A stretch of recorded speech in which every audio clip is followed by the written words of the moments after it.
Semen Padang di Pekanbaru.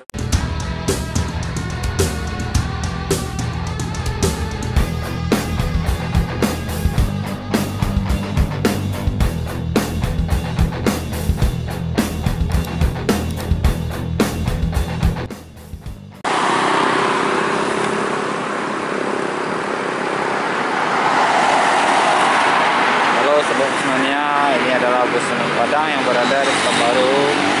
Dikatakan bus ini membawa rombongan pemain bola ya. Inilah penampakan unit terbaru bus Semen Padang Voyager JB3 ya. Baru saja di Kudro, mantap sekali ini. Ini berada di lokasi Jalan SM Amin dekat Agung Toyota. Sana juga nampak Putra Rafflesia. Putra Rafflesia terbaru. Kita tengok unitnya ya. Mantap ya.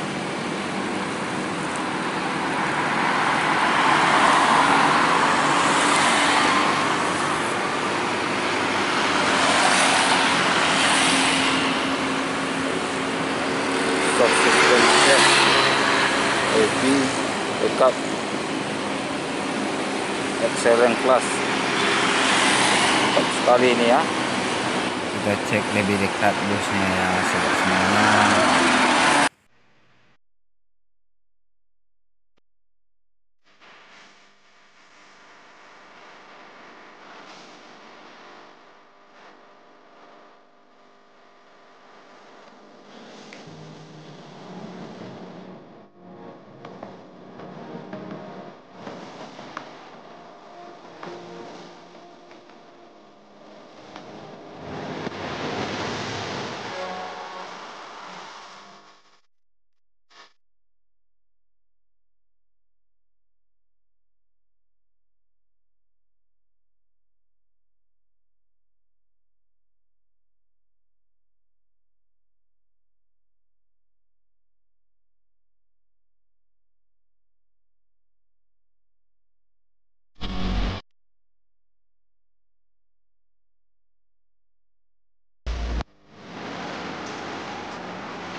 Padang di Pekanbaru membawa rombongan pemain bola.